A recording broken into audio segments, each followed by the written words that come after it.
Hello and welcome to Legends of the Wind. I'm Jurri Schenck. Thanks for joining us tonight. Man, I am really excited about what's going to happen tonight. The story we have here is going to really get your attention and really get your heart. So welcome to Legends of the Wind. One of the things that we talk about is becoming a legend. What does it mean to become a legend? Well, it's not necessarily being all famous and being a big shot, but legends have a function. They're on maps, and they tell you where to go with your life, and they tell you where you are on your journey. And the stories that we present here at Legends of the Wind help you do that for your identity and destiny. They help give you direction and understanding of who you are and where you're going and what your purpose is. But it's all done through the creative work of story. Now, tonight, our big question is, what does it mean to rest? Last Monday, earlier this week, we had a guest named Robbie, and our guest tonight is a friend of Robbie's. Our guest is Rebecca Garner. And so what happened with Robbie was a lot of fun. So her story, I never met her before, and I wrote her story a few days prior. And her story really touched her heart and really gave her a lot of hope and encouragement. So we're going to be doing that again tonight. And for those of you out there who have purchased a story and have already scheduled to be on my show, thank you so much for doing that. We are honored to serve you, to give you hope with your story, to help you know where you are on your hero's journey. Thank you so much. We're experiencing increase on some level, and that is really exciting and hopeful. And so we're expecting more. If you do want to order yourself a story, go to legendsofthewind.com and go to our store and look for Become a Legend. And there, right now, we have a sale going on. It's 60% off, and our current price is $99 for a story. So if you are really interested in finding out what story you're in, join the program. Thank you. Also, we want to encourage you to purchase our book. This contains 20 prophetic stories for our first volume, and I wrote these back in Los Angeles, and so these stories are really powerful. There are lots of fairy tales, adventures, and they really talk about giving you hope in your heart and giving you revelation of your identity, but it's all done through the magical tales here. So you can get this at Amazon, or you can get it at our website as well. We also have an audiobook version too. So if you have purchased a book and are enjoying reading it, please leave us a review. We'd love to have your comments on our product page. So thank you so much for joining us tonight. Welcome to the show. I'd like to now introduce our guest, Rebecca Garner. So just a second. Hey, Rebecca, welcome. Hi, Jerry. How are you? Good, thanks. Thank you so much for joining our show tonight.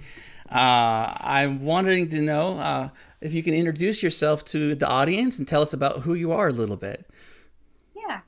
I'm Rebecca Garner. I'm originally from the South, but I'm currently living in Lancaster, Pennsylvania. And I love writing, and I do love the prophetic as well. And so, I'm excited about tonight's story. Great. And so can you tell us, why did you order a prophetic story for yourself? Yeah, so I heard you on the KWA reading Bray Wyckoff's story, and I actually had never heard of the idea of like a prophetic story like this before. So I hit pause because I saw that it was like you could order one, and I was like, this is so cool. I really want to invest in this because that's a really cool ministry to have. And what a creative way to get a word from the Lord. So I hit pause, signed up for it because I was thinking it'll probably be a lot of people signing up for this. And then I watched it, and then I realized I was going to be on a podcast. So, didn't realize I was going to be signing up for a podcast, but I'm all right with that. Oh, good. Thank you. Oh, well, no, Yeah. this is a safe place. We want to create an opportunity for safety here too. So don't worry. But oh man, thank you so much for being so eager to join in. That is huge for me. I'm honored and I'm so thankful. Now, when you were watching Bray and me, tell us about what was going on in your heart about this. Like you kind of alluded that you never heard about this before, but give us some more. Unpack that some more. Yeah, I just like the idea of God using a story that's personalized to somebody, and also that you didn't really know much about Bray, and most of the people that I've heard that I've watched your previous videos on podcasts, you don't know much about these people, and like my friend Robbie. You didn't know much about her story, and so it was even cool to watch hers last Monday, because I knew a little bit of what she's going through, and then Oh wow. you telling her story, and I'm like, yeah, that seems right on as far as her season in life. So yeah, I think it's a cool way, and it's been a while since I've gotten a prophetic word, and I just thought this what a creative and fun way to seek the Lord in hearing Nice. a seasonal word Thank in this you. season. That's great. Mike Smith in the chat says, hi, Jurri. Hey, Mike. And Robbie is here as well. Hi, Rebecca and Jurri. I mean, Robbie, you're awesome. I'm so glad to meet everybody. I mean, the only thing I'm loving about the show is I'm getting to meet new people that are in a similar vein of things. And they're still creative, they're still spiritual, all that fun stuff. And it's like, I am so happy to see what is this community that's out here. Yeah, Robbie says, love that. Absolutely. So, maybe we should just talk for another hour. What do you think? No? Don't you want your story? Is that what you came for? Ah, I'm teasing you. There you go. Well, okay. So here we go. This is a cool story. I want to prepare everybody's hearts that this has the potential of being very powerful. And I want to be able to frame it in a way that brings life and encouragement. So it's a little bit long, just so you know, compared to other stories. But it's called My Wild Stallions.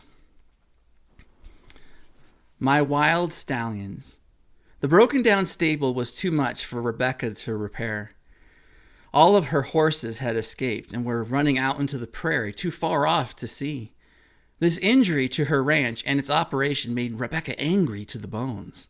Somehow she would find out who had done this to her and her family. There were always never-ending problems with her property. Things seemed to keep getting away. Rebecca wanted to escape the city life long ago, and that is why she came to the prairie. She wanted to know what freedom was like, but the city she lived in was by far too oppressive. This desire for freedom burns in her heart. Rebecca saw too many people overwhelmed by the life in the city, and she wanted to help them. But this dream of far-off lands in the middle of America kept enticing her. She had looked into properties and did much research, calling many realtors in the Chamber of Commerce. She wanted to escape, but what about her horses? Those are my wild stallions, she declared. However, these precious animals were her dreams and her plans. The prairie they escaped to was the realm of her time, and she was running out of time. It was a fantasy she entertained, and the life she dreamed of there seemed so powerful and freeing. And yet the areas and projects she handled kept getting out of control. Her sleep lessened each night, and she became weary. What could she do? Rebecca said to herself, Becca, you need to focus. You need to work smarter, not harder. Get with it. This constant self-talk was not supposed to do any harm, but it ended up where she scolded and condemned herself. Of course, very few knew about this self-abuse. Rebecca would look into the mirror and see herself, and in secret, focus on her flaws and mistakes. Rebecca felt shame. Her performance mentality did her much good in the eyes of those around her. They saw her efforts and projects and plans, but no one knew the tolls it was taking on her. The others thought she was a perfect type A personality. However, when push came to shove for Rebecca, she was crumbling on the inside. This incredible weariness led her to a near breakdown. She had to stop. So after some pondering after a recent doctor's visit, which opened her eyes to potential heart and blood pressure issues, Rebecca took a break. But how can I rest asked Rebecca to herself. She reasoned that there was too many problems to solve, and she had her dreams. She struggled to know that rest was her best weapon of choice. Breathe in, breathe out. In through your nose, out with your mouth. A friend recommended Rebecca check out a yoga program, but the idea was against her own wishes. She didn't like that woo-woo stuff. However, her friend said to her, "Remember your heart." So Rebecca gave in and attended a beginner's class. The instructor said, "The breath brings life and is your best friend. It is simple and doesn't cost you anything, and yet you cannot live without it. If you don't breathe, you die." Rebecca dedicated herself to compliance, and she breathed in slow and deep, taking in the air and letting it out. Rebecca did this for the entire session, and she felt amazing. There wasn't anything strange or inappropriate about breathing. She realized and said to herself, "It's God's gift." On her way home, she walked down the boardwalk next to the ocean during the sunset. It was a golden light. The waves crashed and provided a soothing rhythm. Rebecca soaked in the moment and saw new things in her imagination. She sat down on the bench at the lifeguard station, and nearby, 10 feet away, was an older man with no shirt on. The sun tanned his skin. He was about 60 years old. A white hat covered his face as he rested. Rebecca watched his chest rise and fall as he breathed. She smiled and wondered, what was he dreaming about? Rebecca turned in her seat and watched the waves crashing and the surfers playing in the water far off in the distance. The smell of the salty air filled her nostrils. It was the best rest she had in a long time. In her canvas bag were books and a bottle of sparkling water. She was thirsty, took out the bottle, and opened it. When she removed the cap, it hissed with the carbonation escaping. Just as she was going to take a drink, she heard the older man's voice from nearby. "Excuse me, miss. May I have a drink of water? But this is the only bottle I have. You're an old man who doesn't even know me. How can you ask me for a drink?" The man sat up and adjusted his white hat and smiled at her. His perfect white teeth glistened in the sunlight and contrasted against his tanned face. He said, "If you knew who was asking you for a drink, you would ask, 'How can I solve all my problems and rest?'" This choice of words got Rebecca's attention. Something strange and yet marvelous was happening.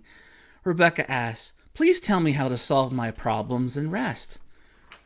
The old man replied, "Give up and turn yourself into the police." "But I have committed no crime.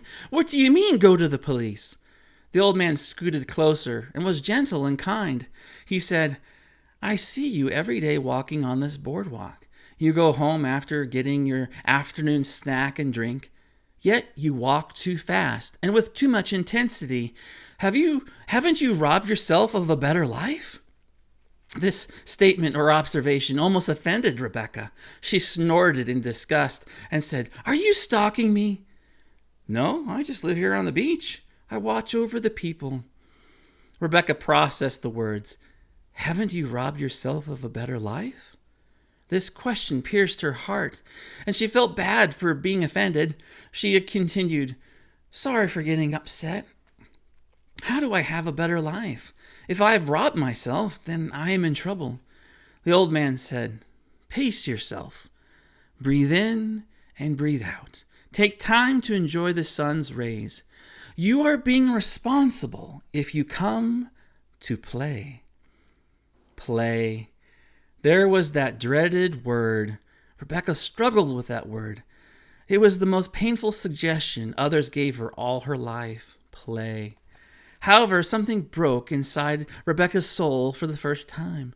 The word play cracked open a part of her heart that was until now impenetrable. Rebecca's eyes welled up with tears, and they all streamed down her cheeks. The pain of a neglectful childhood was coming out at last. Rebecca grabbed some tissues from her bag, and she turned away from the old man in shame. He spoke with a comforting voice. "I didn't want to hurt you with my words.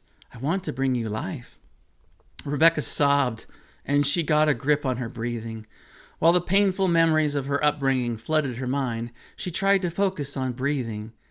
In and out, in through the nose and out through the mouth. Yet the agony was still surfacing. The old man continued with his gentle voice and said, "What you have experienced was wrong. I'm so sorry it happened to you. You have been trying to escape all these years, haven't you? The work hard, no play. You had to prove yourself, didn't you?" Rebecca nodded her head and cried more. Through her tears, she answered, "It's true. I had to prove myself. But it's all a lie." The old man sat next to her and embraced her. He said, "Give it up. Turn yourself in. You don't have to feel the burden anymore." The old man held her with his arm, and Rebecca processed all the trauma and neglect. Toxins in her soul escaped from her through her tears. Pain and neglect finished surfacing, and soon Rebecca opened her eyes. The sun was halfway on the horizon, and the light dimmed. She turned around to face the old man, and he was no longer there. Rebecca sat straight up in shock. She cried out, "Oh my God, where did you go?" She looked all around the bench and saw many people still walking by. There was no one there but her. Rebecca felt her shoulder where the old man had hugged her. She said, "But I still feel your embrace. I can feel you on my shoulder." Rebecca couldn't understand what she had just experienced. After a moment of pondering, Rebecca sighed. She pulled herself together and took a drink of sparkling water. After a few gulps, she burst out into laughter and shook her head in amazement and laughed some more. Rebecca packed up her stuff and walked home down the boardwalk. Her dream of wild stallions in the prairie still flashed before her mind. Should she escape or should she stay? Well, that remains to be the question. But this experience on the boardwalk forever changed her life and changed her mind. This was a new day for her, and a new chapter as well. Rebecca thought to herself, maybe I'll write a book about crazy stories of healing. That seems to be powerful. And in the end, she did. Everyone loved her writing. Why? Because Rebecca had learned how to love herself. Inceptio. Wow. Thank you. Yeah. I'm trying to write this down. It's so awesome. That's cool. Well, I'd love to hear, go ahead. I would love to hear what you get out of that. Me? Yeah. I mean, I'm getting a lot. I've been writing words down. I'm like, oh yeah, this is right on. Oh, good. That's encouraging for me. What do I get about that? Well, we had a troll show up on one of the comments on the videos a few weeks ago. And he talked about, that loving yourself sounds like self-idolatry and that it's a new age thing. And I'm like, well, what do? Do you hate yourself? I mean, really? It's like, one of the hardest problems we face is, and I've said this in other broadcasts, is we have an orphaned heart. And so we come into this world with an orphaned heart. And we also come in with a purpose and a destiny. And they have to discover who we are so that our orphaned heart heals, where we can fulfill our destiny. It's kind of like a character arc in a story. And one of the biggest things that we have to come to is we have to learn to receive love. If we try to perform and say, I'm going to love God, I'm going to love others, I'm going to do the right thing, but we have an empty tank, What I want to do for me personally is I want to receive love. Because I've had a problem with self-hatred. I'll be honest. I've considered suicide many times. It's just that I also know I have a purpose and I want to fulfill my destiny. That's why I'm still here. And I also have a wife and a daughter. And so I want to live for them, be there for them. And so I had to come to the place where I had to learn to accept myself and to love myself. And in this particular story, I just met you, 20 minutes before the show started, right? And you're going to tell me what the story how the story works for you. But I was seeing in the story, just by the writing, as I was watching it happen and writing it down, that there's a drivenness that people have. And they want to just I have to do this because there's something that wants to fill the void in their heart, that if I prove myself, then I'll feel loved. But then it never works, right? You never do feel loved. And so I am interested to hearing about what the story speaks to you as well. And to me, when I write a story, prophetic story, I honestly don't know the solution. That's the problem. When the story comes, I first hear the problem. And I'm like, oh my God, how's the solution going to work? What's the solution to this great big, these are the questions we all ask, the big questions. I'm the one writing the story going, I don't know how this is going to solve. But in the end, we see there's an experience to happen, not a head knowledge thing. And it has to do with love. And one of the biggest things I've learned, at my age is being a parent to yourself, being your dad, mothering yourself, fathering yourself. You have a little Jurri inside your heart that needs love. And I have to be good to him. I shouldn't harm him anymore. I shouldn't be stabbing him in the heart anymore. Anyway, I've talked too much. That's how I think about it. Now it's your turn. Okay. Yeah, there were a lot that you mentioned that I related to. Oh, wow. And like just even the little things when you talked about the broken stable, the horses getting out. When you said that, I was thinking the horses to me represented my dreams, and that they were escaping me, and I was trying to figure out how to get them back in, reel them back in, and get in control of my life, and try to figure out how these are going to come about, and that I was searching for freedom. I would say that kind of falls under what I've experienced in life, and also searching for freedom. And the performance thing is huge. God, actually, it's really cool. God's been speaking to me a lot about rest for the past 5 years, I would say. Wow, there it is. And so I've been really practicing rest, but at the same time, it's not because I'm very driven, and I do feel some kind of reward in getting things done and checking off lists. That's the to-do list. I have a high level of executive in my personality, so I like to get things done and goals, and it just makes me feel better. But yeah, with the whole loving myself, even experiencing God's love without the performance, that's been a huge thing that God's been teaching me throughout my life, and then slowing me down. I've gone through seasons where I've just had to slow down and literally just go outside and look at the sunset. And that's gotten me through a day. Just breathing the fresh air. And so it's really cool that you hit, and it's funny because I love books. Carrying books around is something that I did a lot. Sparkling water, I have an addiction to soda waters. Are you kidding me? That is so specific and right on. Yeah. That's so funny. Wow. Do you like lime or lemon? The cranberry lime. Cranberry lime. All right. That's tasty. Yeah. But yeah, that's practically all I drink besides water. So, and the word play, that's just something that I've started embracing within the past 2 years, I would say.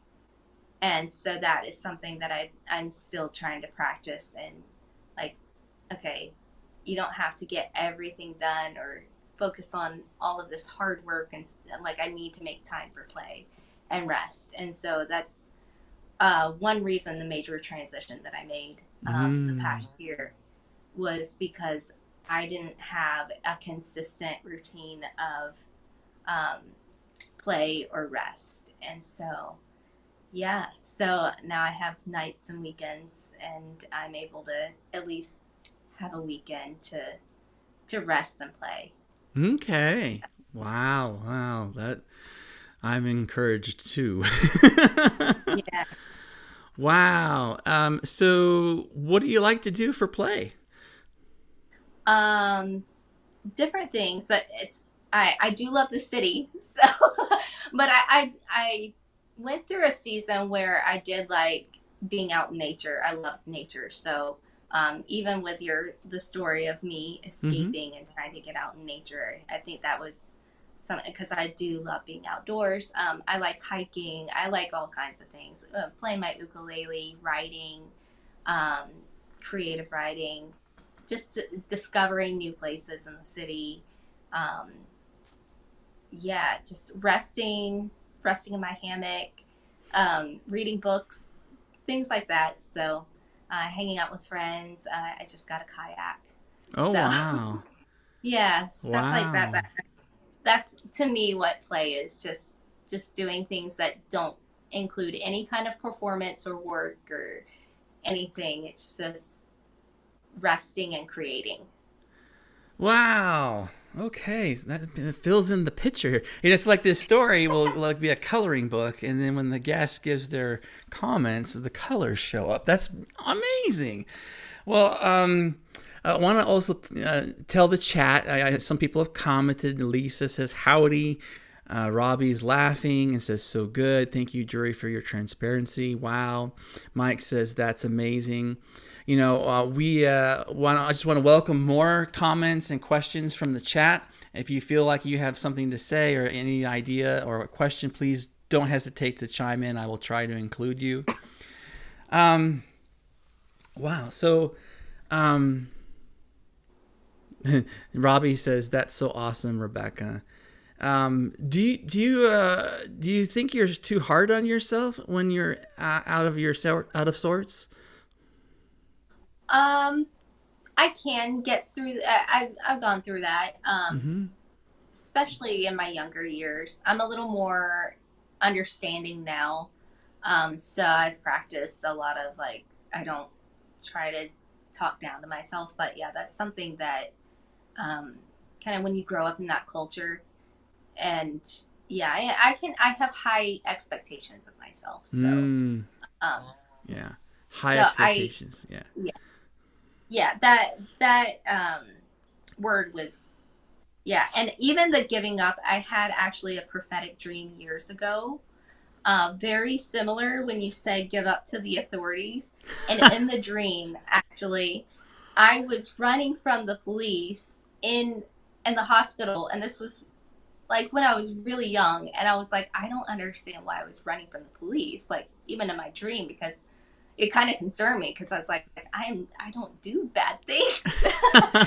And yeah, I was running. I just remember finally giving up to this and like getting into this van that was supposedly the authorities in the dream. And I throughout year, I mean, I get a lot. I'm a dreamer, so I get a lot Mm-hmm. of prophetic dreams. But that one was very close to that dream, and I knew throughout the years I've been pondering like, what does that mean Wow. actually? So Well, that might be, yeah. let me unpack that. Sorry. So it's okay. Yeah. The question the old man asks is, "Haven't you robbed yourself?" See, that's the crime. I like that. Imagine that your heart has a treasure chest in it, right? And in Mm-hmm. it is gold coins. And whenever you get the urge to be driven and performance oriented, you take your gold out of your treasure chest and throw it away. And it goes down a black hole. You're wanting in exchange love, but you don't get it. And so when you are not playing or whatever, you're performance driven, you're robbing yourself. Now, when you turn yourself into the authorities, what happens? Well, you end up coming under authority. When you are a criminal and you're robbing something, you are a free will. You're on your own. You're doing things licentiously, and so you will pay the consequences one time or sometime or later about what your actions have done. Like it says, do not mock God. A man will reap what he sows. And so you're sowing, you're robbing yourself of self-joy and love. And so that treasure chest will then just get, further and further empty. So what do? Well, you learn to know that in that heart room, in your heart, is not only a treasure chest, but it's little Rebecca. It's you when you're 5, 6 years old. And she's holed up like this. She's sitting down. Her head is down. And you need to embrace her and say, can we play together? Would you like to do something fun together today? Will you allow me to love on you and allow me to kiss you on the forehead? Can we play dolls or something? Whatever you do that as a little child would do. So that's how you entered the kingdom. The way you enter the kingdom is to love your children, to love you, the little girl. And when that happens, all of a sudden, magically, the gold coins in your treasure chest begin to fill up. And you also have to open the curtains and let light shine into those dark places. And you deal with the trauma and the abuse and the neglect. And that's the receiving of love. Because you can't love your little self all from an empty heart. You have to first receive and then give it away to her. And then your treasure chest fills up. Now, do you see what I'm doing? I'm using magical fairy tale symbology to talk about the same stuff that we find in the Bible. And it's still there. It's still real. Still just as valid. And so I think that, there's another thing. Talking. So the Bible says that we're seated in heavenly places, right? And that means we can get to go there now. We don't have to wait till we die. And one of the places, is one of the key places you start off in, is your garden. So you talked about liking to hike. You like being outdoors. You need to paint a picture of some kind. I don't know how artistic you are drawing, but you need to imagine if you can't do it on paper or computer, that's okay. Just see it here. Find your garden. Find your garden and bring little Rebecca there and bring Jesus there or whomever heaven wants to bring and spend some time there to love on yourself and really nurture yourself. Because what happens is that you're no longer going to be robbing yourself of your future. You want to redeem the time. And so that is the process that I've gone through in my own way. And I've learned it from other people. And it's practical. One of the things is the Bible and Christianity and the system of Christianity is it's too much facts, information, knowledge. And what it actually is meant to be is an experience. Like Moses met Father face to face. So right now, you and I are meeting virtually, right? We're on a computer screen. And people are watching us virtually. But it's so much different, isn't it, when you're with a person face to face? So you need to see little Rebecca face to face. And you need to hear from heaven to bring life to her. And Alisha says it's difficult to heal our inner child, but necessary, in my opinion. And Robbie says truth. So good. Yeah, it is truth. And it is difficult. And so one of the things I've been learning, and I'm still wanting to apply myself, is trading. So in heaven, there's a glassy sea, and there's a trading floor. And so you can come and present something to Father God or to heaven, and you give it away, and in return, something will happen. And what you want to do is you want to, like the song says, trading your sorrows, trade it in, and then receive something. And remember, this is a visual thing. So you're a writer, you're a creative person. You know that the imagination is a wonderful, good thing.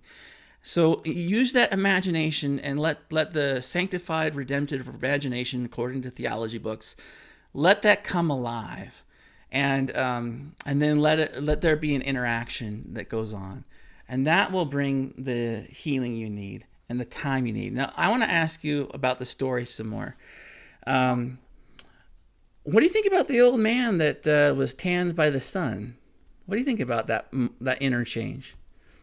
Um, I just think that he was a symbolism of Jesus. Maybe, um, maybe I couldn't have accepted him to be Jesus in his true form, so he had to use some old man on the beach. I don't know. That's just what I got. I love the imagery of having that encounter with Jesus, um, and that conversation. It reminded me of the story of the woman at the well. Sorry, my And daughter so, walked in. oh, that's all right. Yeah, so You said it it reminded me reminded of you. this. Go ahead. Yeah, it reminded me of the story of the woman at the well. Ah, Um, nice. it really had that kind of that feel and that engagement, um, which was kind of touching, Mm-hmm. and just that kind of Jesus was engaging, like even asking about the water, like, "Will you give me water?" And then all of a sudden, he's like trying to give her rest, give me rest, in the story. Mm-hmm. Um, so yeah, I don't know. That's Okay. that's what I got. So sometimes when heaven shows up in a person's life, it doesn't come in an apparent form. So I want to help you prophetically now.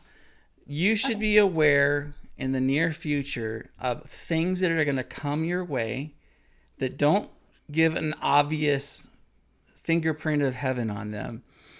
And they're going to be messages or messengers of some kind that are not apparent to you on the surface, but contain the gold of heaven. And so that's like the old man in the tanned no shirt, and it has the floppy white hat and that kind of thing and the glistening teeth.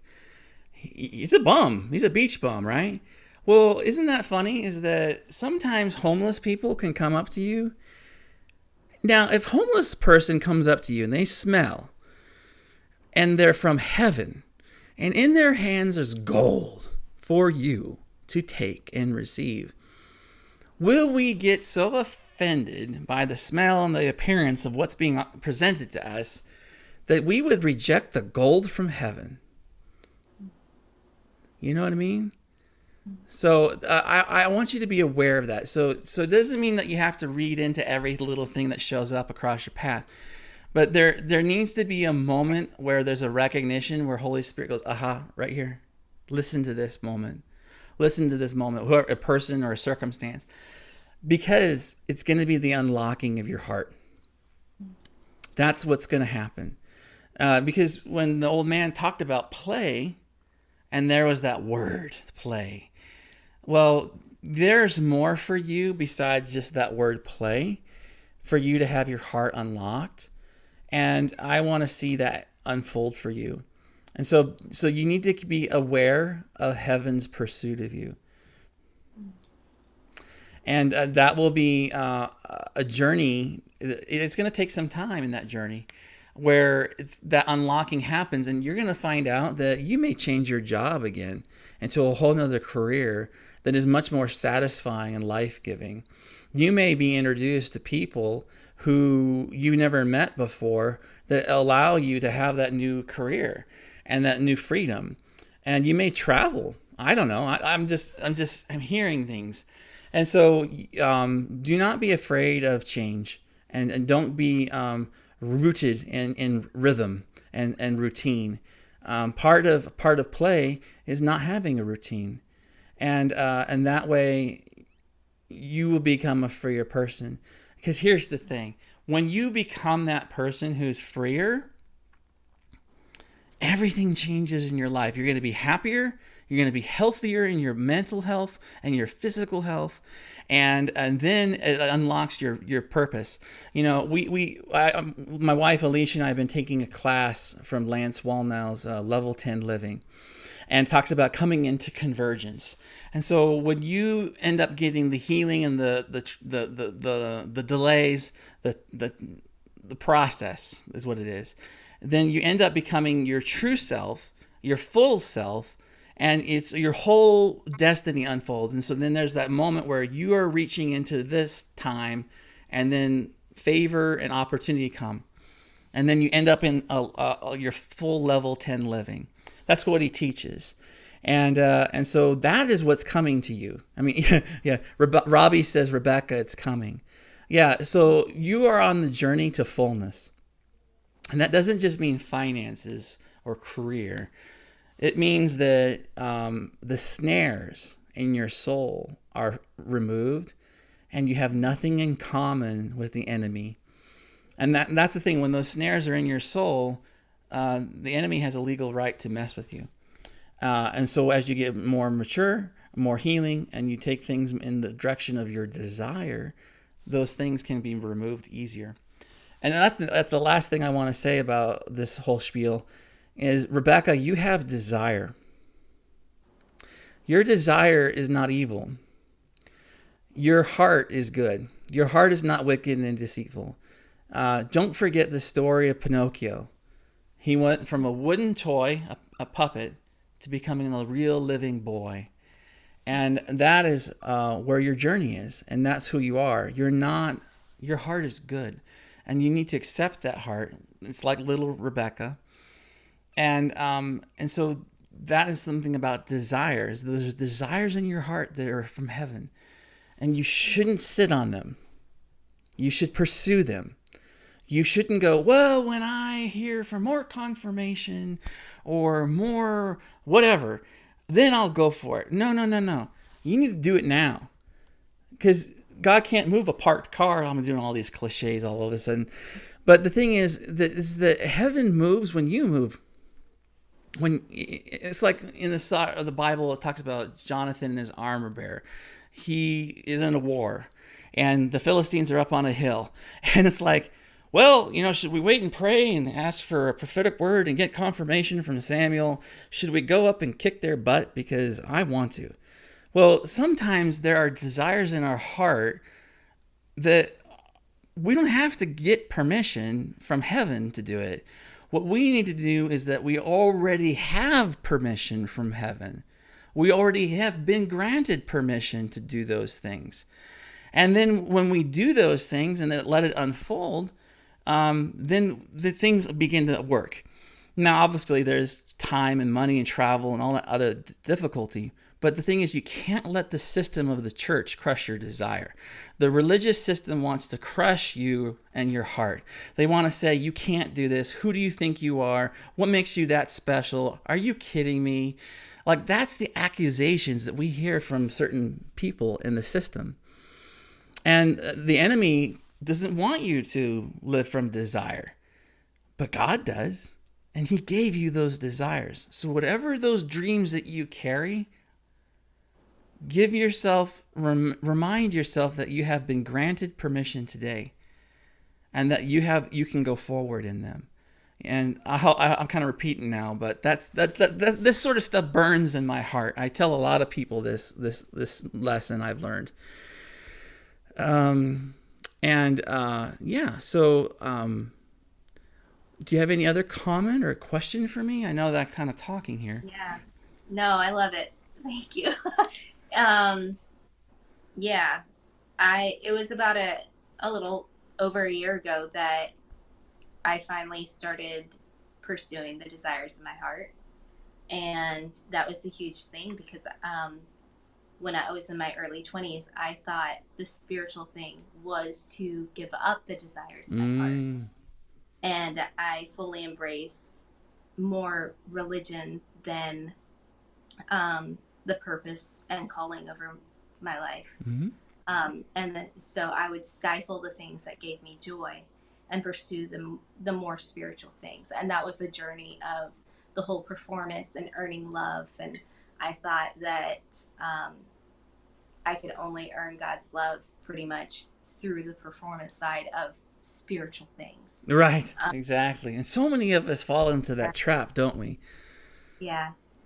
So this is right on what God's speaking to me right now, as far as just giving me that permission to continue to dream with him and really narrow down what he has placed in my life to pursue with those desires, because I have lots of interests, because I don't feel like I let myself pursue those interests growing up. And then even when I actually did have money and time and to pursue that, I pursued more spiritual stuff, or the way that you're taught is the spiritual thing to do and the good thing to do. So um, yeah, so like the just the playing and the creating and dreaming, that's really the desires of my heart right now. And yeah, so I appreciate it. Oh, good. I'm glad. That's amazing. Robbie says, Graham Cook says, the light is green, which means permission granted. Wow. There you go. Well, I didn't know that Graham Cook said that. That is very cool. And then also earlier, Robbie said life in the tree of life instead of life in the tree of knowledge. Mm. And also, it's the tree of the knowledge of good and evil. The knowledge of good or evil. And then my wife and daughter are here we're here as well. Or Kylie's here. That's my daughter. She's watching in the living room, and she goes, "Who is Rebecca?" Well, Rebecca or Kylie, you're gonna have to watch the show again and catch up. um, so tell me again, what is your big dream? Um, well, I have the biggest dream is to have a family. Mm-hmm. Um, and then writing, that's something, even pursuing music. Um, I haven't let myself really pursue music in a professional way. Um, and I know that's connected to my writing as well. Um, so there's a lot of things, just enjoying life, honestly. That's just, I do like traveling and discovering new places.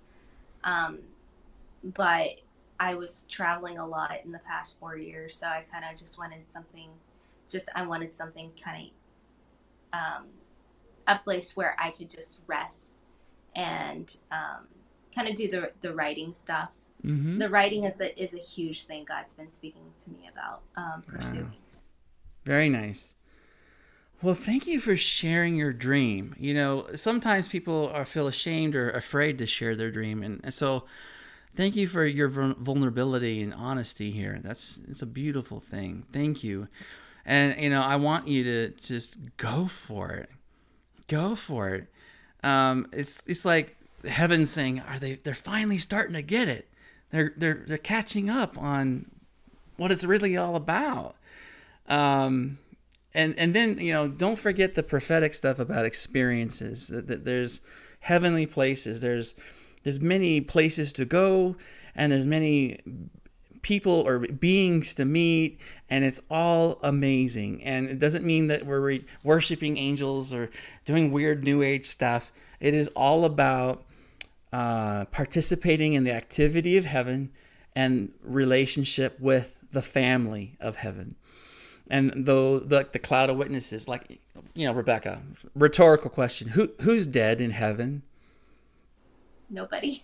So if you talk to somebody just like you and I are talking now, and that person's in heaven, are you talking to the dead? Yeah. I don't believe so. Yeah. No, it's a family. And so when you realize that the prophetic is not just seeing and hearing just words for a person in a ministry line, but it's meant to be an awakening and an interactive thing. And so that's how these stories happen to me. I don't just see and hear, I interact and I engage with them. And that's what I want people who are learning about Legends of the Wind to know about, is that it's not just giving a word in church and talking about, what is my future from a literal sense, but there's a creative thing that's going on, and it's interactive. And that's what I want to open up and let people know about. So we're about 50 minutes in. Would you speak to the audience in your own way about, would you happen to recommend people getting their own story and why? Sure. Yeah, I just, with this message, it really encouraged me as far as what God's already been speaking to me, and just gives me a little more clarity as far as what I should be doing, should be focusing on. and kind of realigning me in what I should be focusing on in this season. So I'm really excited about even meditating on this word. That's the cool thing as far Mm-hmm. as like you can rewatch and listen to this and pray into it and Yeah. have other people pray into it. So yeah, I definitely highly recommend any of y'all signing up and getting one of these stories written. Yay. Thank you, Rebecca. You know, it's something like I've told this to other people is that I get jealous of you. Because even though I can see and hear in these ways, I don't necessarily get it from me. I'm not on the receiving end for me, and so I see these stories and I'm like, oh my god, they're getting their socks blown off. It's awesome. I'm so happy, and I'm like, oh man, I wish someone would do that for me. I wish that more people did this too, and so I am so. Encouraged by the response that you have to your story, and I'm so thankful. Thank you for your purchase of the story. And you know, this is a creative work. This is not just a church activity. This is, some people call this a ministry. Well, we are a business, but we're in a creative work that is working and partnering with heaven to bring encouragement and hope and life to people. But we do it from our gifting, and we do it from our talent. Like the picture behind me in the screen is from the Fire Bears, from the cover of our book. And my wife Alisha designed it, and so we both worked together on creating images and ideas from heaven. So thank you very much. Lisa says, yes, go Rebecca, go. Dad says, go. Kylie says, go Dad, go. And then Robbie says, you have a beautiful dream, or dreams, Rebecca. Well, isn't that great that you have good friends that speak into your life? That's so cool. I mean, I just talked to Robbie earlier today. I mean, we're getting to know each other a little bit. I am so thankful for the people that are coming across our way. And I'm so thankful that you guys trust me to give you the story. Now, if you guys in the audience want your own story, go to legendsthewind.com, go to the store, and look for Become a Legend. Right now we have a sale for 60% off. Our original full price is $250, and we're doing it now for $99. Sign up, get your story, get scheduled with the podcast, and be anticipating an amazing experience for you to discover your own story. Mike Smith says, awesome story. Thank you. Yeah, I really like your story. I really do.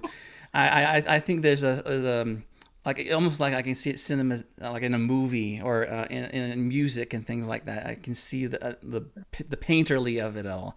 Mike says also, go for your dreams. There you go. So you got a good community rooting for you. Now, also don't forget to order our book on Amazon or on our website, legendsthewind.com. This is some powerful storytelling that really opens your eyes. We also have an audiobook version. So if you go to our website, Legends the Wind, we have a free sample of audio where Kylie and I, my daughter and I, do a little short story of what was her story. And so there's not just like talking and boring voiceover. This is music, sound design, a fully immersive experience. And it's really powerful to see in the mind of your imagination with these stories. Now, we are weekly broadcast on Monday nights at 7 p.m. Pacific, typically. This 4th of July, we will not have a broadcast, and so we're celebrating Independence Day. We will have a broadcast in a week, and that will be on Thursday. So I would encourage you to check that out as well. If you want to reach me, email us at support@legendsofthewind.com. I'd love to hear from you if you have any ideas or comments. And by the way, please hit the subscribe button, hit the bell button, like our show, and spread the word. Tell people about what we're doing. Let people know that this new thing is available today, and it's available to you and your friends and family. So thank you. Bob Little says, awesome. Yay, Rebecca. Lisa says, agreed. Both of your last comments, Mike. Kylie says, I love you. Robbie says, I'm very excited for you, Rebecca, and what's coming. Love your story. It's beautiful. And Kylie says, the book is great. So, Rebecca, thank you very much for joining me tonight. It is a pleasure to meet you. I'm so glad to give you your story, and thank you for becoming a legend. Thank you, Jurri. Appreciate it. Very good. Well, that's it for tonight, guys. Thanks for joining us on the show. Please comment later on the show. Share this video. Share it around. Let people know what's going on. Have them come to our website, legendsthewind.com, and we'll see you in a week. Okay, guys? Thanks, Rebecca. It's good to see you. Bye. Have a good night, guys. Bye-bye.